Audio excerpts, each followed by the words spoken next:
mendapat penghargaan dari Allah dan manusia. Janganlah kiranya kasih dan setia meninggalkan engkau. Kalungkanlah itu pada lehermu, tuliskanlah itu pada loh hatimu.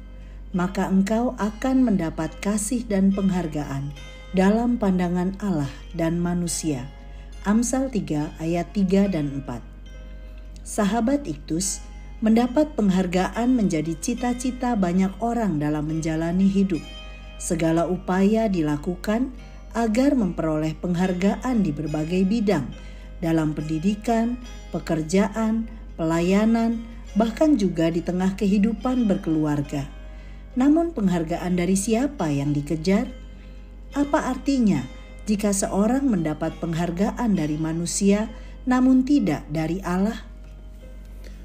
Penulis kitab Amsal adalah Raja Salomo, seorang yang penuh hikmat. Sebelum dan sesudah dia, tidak ada seorang pun yang melebihi hikmatnya.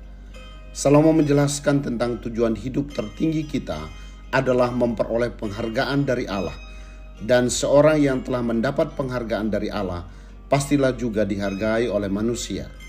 Beberapa hal ini menjelaskan tentang bagaimana cara seseorang beroleh penghargaan dari Allah dan manusia.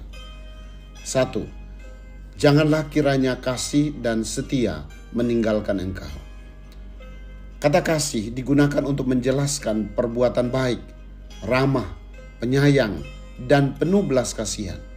Ini bukan sekedar tindakan, tetapi dapat diartikan sebagai sikap hati atau kepribadian yang baik untuk menunjukkan sifat Tuhan kepada dunia. Sedangkan kata setia menyatakan ketegasan atau kesetiaan pada kebenaran. Orang percaya harus tinggal dalam kasih dan setia agar dunia dapat mengenal Tuhan melalui kehidupannya. 2. Kalungkanlah kasih dan setia pada lehermu. Kalungkanlah itu pada lehermu merupakan kalimat perintah untuk mengikat atau menyatukan keduanya di leher, laring, sebagai tempat untuk mengelola setiap bunyi atau suara yang keluar dari mulut.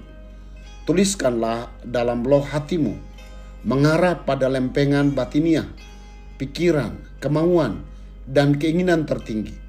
Ini menunjukkan bahwa kasih dan setia haruslah menjadi pengendali hidup kita dalam tutur kata dan menyatu dengan hidup kita secara menyeluruh. 3. Maka engkau akan mendapat kasih dan penghargaan dalam pandangan Allah dan manusia. Bagian ini mengarahkan pada berkat Tuhan yang telah disediakan bagi setiap orang yang memelihara kasih dan setia dalam hidupnya. Bahwa kasih dan penghargaan dari Allah adalah nikmat, kebaikan, kebijaksanaan, pengetahuan, pengertian, dan kewaspadaan dalam bertindak.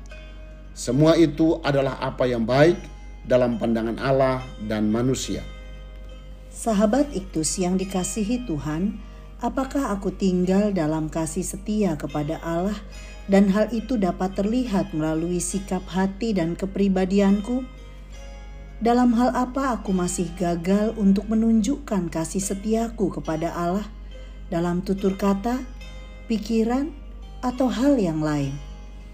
Berkat apa yang Tuhan sediakan bagiku jika aku tinggal dalam kasih setia kepadanya? Tuhan Yesus, aku bersyukur karena Engkau telah menyatakan kasih dan setiamu dalam hidupku. Bawalah aku untuk menjadi pribadi yang senantiasa menunjukkan kasih dan kesetiaanku padamu. Dan biarlah kasih setia itu yang mengendalikan aku. Ya Tuhan, aku merindukan agar orang lain dapat melihat-Mu nyata di dalam setiap lini hidupku.